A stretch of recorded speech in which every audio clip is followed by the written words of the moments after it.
Atletico, let's not forget them. Going back 10 years, Andy, they would have been the team, the dark horse maybe, of the Champions League. You know, managed to get to the final stages of the competition 2 years, for 2 years. And then they seem to have disappeared in terms of Champions League threat. But then they've just come away with a decent victory against Leverkusen. What should we read into that? I think a lot, actually. It feels to me, I think you're right. I think people do think of Atletico still as 2014 and 2016 finalists because it was still Diego Simeone. But they're not that anymore. And they've really struggled in the Champions League over recent years. Of course, even missed it a couple of times. They've had some good nights since they've got to the Metropolitano, notably when they beat Inter in extra time and penalties in last year's one. But having said that, it's a weird thing to say about Simeone team, but they've ended up bottling a lot of Champions League knockouts, which is remarkable. It's the last thing you would associate, or people would globally associate with a Diego Simeone team. But you know, you look at when they got rolled over by Cristiano Ronaldo in Turin, how they lost it in the final 8 in Lisbon against Leipzig. If you look at last year, when after getting past Inter, they went and after totally dominating the first leg against Borussia Dortmund, they dug themselves a hole out in Germany in the second leg after letting them back in the first leg. Got themselves back in the game and then lost it again. So essentially they lost the second leg twice, which was quite an effort. And this year hasn't been perfect either. You know, they were beaten at home by Lille before that. They were coming off the back of being absolutely humiliated by Benfica in Lisbon. But it's been better of late. And we know, of course, they've been great the last couple of months, certainly in terms of results, with those 15 successive wins that came to an end against Leganes at the weekend. But this really showed against Leverkusen that they're made of sterner stuff because, of course, you know, you might look at it on paper and say, OK, they beat a team when both were down to 10 men. Atletico had a man disadvantage for 50 minutes. And in that time, they went a goal down and managed to bring themselves back into it. Now, Jonathan Tah of Leverkusen complained afterwards that we let Atletico play the game that they wanted. We let them make it into a fight, basically. But they're good at doing that to a lot of teams, and they're still good at doing that to a lot of teams. And if we're looking back at what made Simeone teams great back then, that's something that this current crop are actually quite able to do. And I think if we're looking at winning habits as well, that's the 14th time they've scored a goal, a decisive goal in stoppage time this season at 90 minutes or later. So that shows you everything. When we were talking about how City's ability to physically compete for the whole 90 is maybe not there, Atletico are the opposite of that. They're able to keep going past the point where they shouldn't really be able to, even in games where they've been under the cosh, like that one that we went to at the Parc des Princes earlier in the group stage, JJ, where they got battered for most of the game and still found a way to win it in stoppage time. Yeah, absolutely, and I'm glad that you mentioned that. Actually, obviously, with the mention of City as well, because that takes us on nicely to Julian Alvarez. And I remember we were talking about him a couple of months ago, and sort of speculating about how this move might work out. Obviously, it took a little while to get going, you know, he wasn't sort of at his peak when we saw Atleti beat PSG in Paris. But since then, you know, he's come on leaps and bounds. And obviously, I'm not watching Atleti in La Liga week in, week out. But, you know, the reviews have been extremely positive. And it seems like Alvarez and Diego Simeone are a match made in heaven. And it's, you know, it's going to be really interesting to see now how Atleti potentially, you know, approach the knockout phase. I think they're still maybe a point or so off of being confirmed as potentially top 8. I think they're guaranteed to be seeded for the knockout playoffs at this moment in time, or something like that. They're pretty close and on the cusp. But you know, I think this Atleti side, I don't think there's too many people who are going to want to be going up against them in the knockout round, because, like you said, Andy, when we saw them win that game in Paris, it was almost the beginning of this strong wave of momentum that they're riding on at the moment. And when you have that ability to find late winning goals in games against opponents as impressive as Leverkusen, that makes you a real threat on the continental stage. The Atleti story is a fascinating one that we often feature on OTC and have been talking about it for years and years. I don't think it is just about those 2 years where they were successful in the Champions League that you mentioned, Andy, 2014, 2016. But I think there is so much drama around, positive drama. There's so many narratives around this team.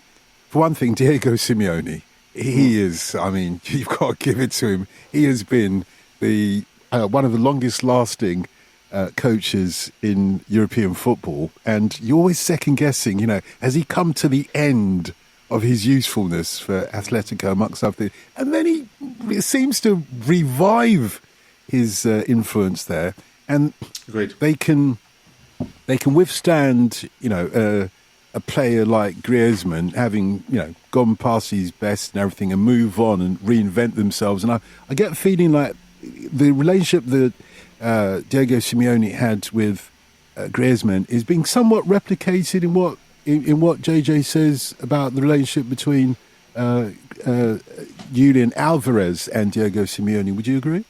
Well, it's funny because when we go back to the start of the season and Griezmann's future was a little less certain, and it feels, as we've said before, a lot more settled since he's quit France.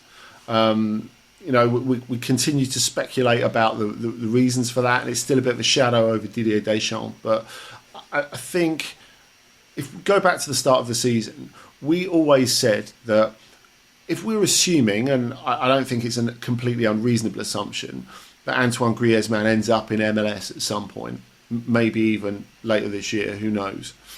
The idea that there would be some sort of extended handover from Griezmann to Alvarez. Now, they're working very nicely for the moment. I think part of that is because as Alvarez has recovered his physical power as the season's gone on, he's sort of played himself into physical form, which shouldn't really be possible, but he's managed to do it. He looked like short of energy at the start of this season, and now that's not the case at all, as we see with like both the equaliser when they're down to 10 and the late winner when it's 10 aside. It is the fact that maybe he's doing the running that Griezmann can't do as incessantly as he used to. Because in terms of being that heart and soul of Atletico, it wasn't just Griezmann's attitude, it was his physical output as well. That ability to never stop running.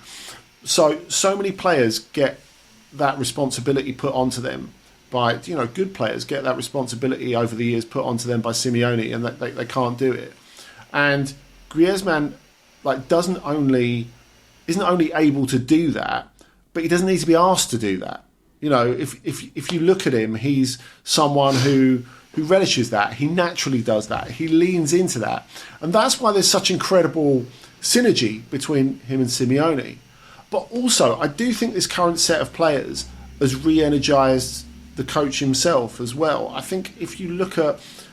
I'm not big always on the imagery surrounding the games, and it's kind of hard to avoid it with Simeone because he's there conducting the stadium on the touchline like he always has done.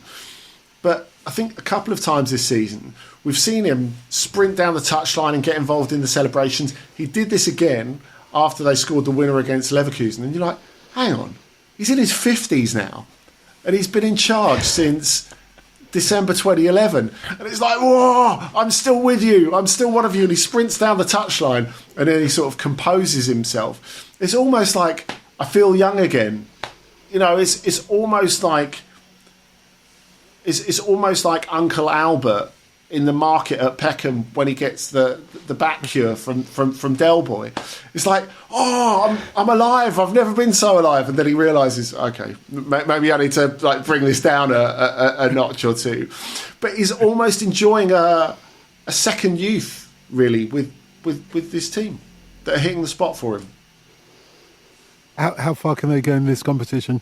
Do you think, JJ? I mean, it's impressive what they did at Leverkusen, and you said a moment or two ago that nobody will want to go and meet them. I can understand that, but realistically, I mean, yeah, realistically, I mean, go back to what Andy was saying as well about how they sort of managed to lose the game twice away at Dortmund. I mean, if they hadn't blown that, they would have gone even further last season. So I don't think it's unrealistic to expect them to, make a deep run. I mean, if I had to have a stab at sort of the stage of the competition that I imagine they could probably get all the way up to, it wouldn't surprise me to see them go to the quarterfinals, especially if you've got somebody who's got the match-winning qualities that Alvarez has in the form that he's in, as long as he stays fit. I don't see why Atleti shouldn't be contenders perhaps for the last 8 or something like that, with all 11 players, obviously. Of course. Does it need to be all 11 players, though? Because, when we talked about that energy, I think part of that is both manifested and fueled by the fact that you look at Atleti and they're getting under people's skin again. I think that's the important thing. And, Leverkusen coming away and talking about it like, we're this team that plays lovely football, and they've properly shithoused us, really, for want of a better phrase. Then you go back to the weekend when they lose their unbeaten or winning run at Leganes, and from the look of it with this Leverkusen game, that's not going to have any lasting effect on them. They were never going to be able to keep that run going forever. But when Griezmann misses his penalty in the last minute of that game, which could have got them a draw at Leganes, Borja Jimenez, who's normally quite poised, the coach of Leganes, he turns around and does the crying eyes to Diego Simeone. I've not seen a coach do that to another coach in a long time. And then he talks about it afterwards and he goes, I'm really sorry, I don't know what came over me, I got really hot under the collar.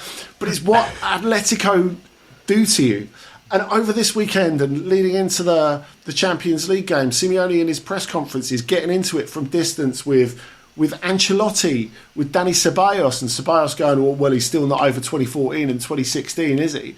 When, Simeone starts complaining about the 100 years of advantages that Real Madrid have had with referees.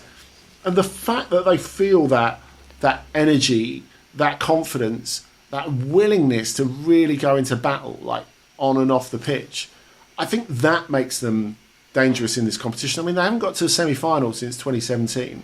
I reckon they could do it this year, draw depending. Certainly one of the teams that keep the Champions League interesting.